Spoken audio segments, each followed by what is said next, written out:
Hey everybody, welcome back to my channel. Today we are going to talk about those pesky hip dips. You know what I'm talking about? When you have your hips here and then they kind of come in a little bit and then they go back out again. So if you want to know what to do about those hip dips, keep watching.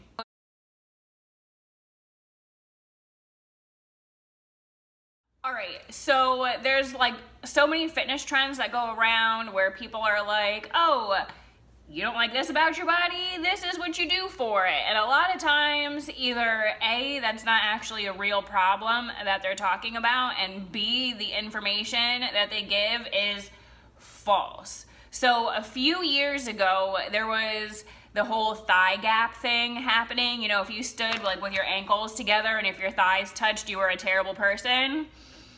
I hope that's gone away by now, okay? Because that's just not the case. And then you had like a whole bunch of, you know, people, which I don't know if they were like fitness professionals or people who just decided to throw a bunch of shit up on Google and Instagram and Pinterest or whatever, what have you, YouTube even, you know, about how to thin your thighs and things like that. Well, whatever, just it's bullshit. Just kind of shove that off to the side, forget about that.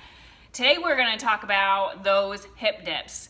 So my body, like everybody's body, everybody has hip dips. It is the way that your femur sits inside of your pelvis and then how the muscle tethers to the bone in that particular area. And it's a skeletal structure right at your joint, right at that ball and socket joint. And you can't change your skeleton. Now let's take a moment of silence for this. Let's think about it. I'll say it one more time. You can't change your skeleton. All right, so that sank in a little bit. Now I know like they're more prominent on some people than they are on others, and especially somebody who's a little bit heavier, they're more pronounced, and you can see this indentation in the hips a little bit better on some people than others. Okay, I get it, and I get that it can be a sore point for people. You know, everybody's got those sore points, and I understand. So I'm gonna tell you some things that you can do to kind of help yourself in this way. One of those things is going to be eating healthier. So if we have a bunch of fat deposit around the hips, around that area, the way the musculature is gonna pull in, because fat is soft, you know, is gonna be like a little bit more pronounced.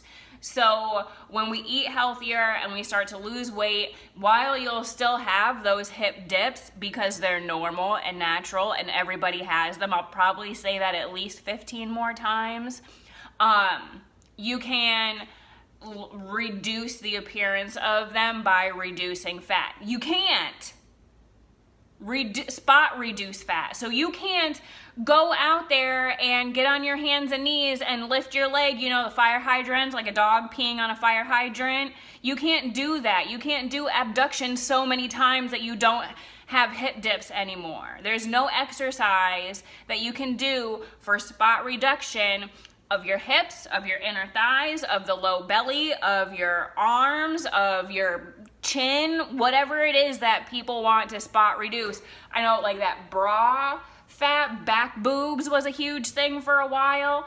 And I'm gonna say it that you just always starts in the kitchen with what you're eating and then having a consistent and healthy workout schedule.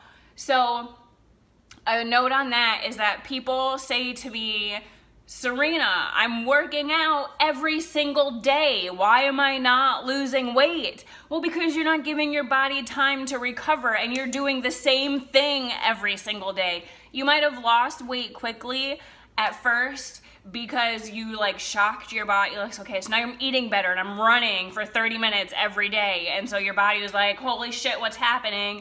And dropped some weight. But now it's like, you know, you get used to something and it doesn't really affect you anymore. Kind of like maybe if you're somebody who has stinky feet but you can't smell your own feet anymore because you've gotten used to it. Your body does the same thing. You hit that plateau. So you constantly have to be changing up your workouts.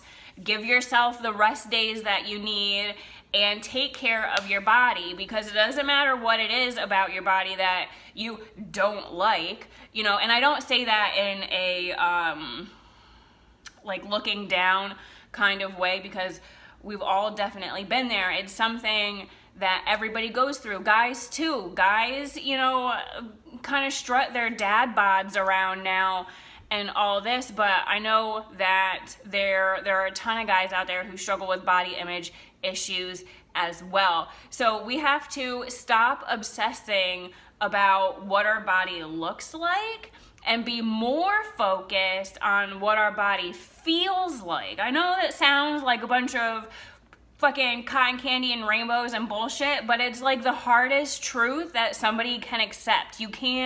We just have to be able to bring ourselves to a healthy mental place and a healthy physical face, healthy physical face, that place where we can accept what we look like and be happy and content.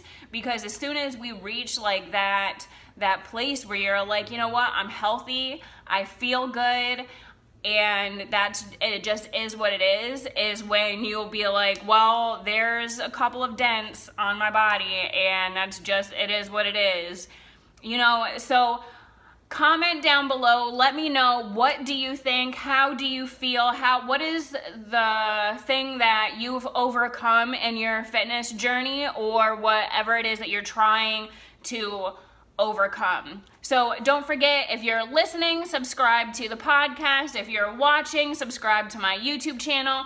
And don't forget, click on this, I'll move out of the way, click on this little video up here somewhere, and I will see you soon.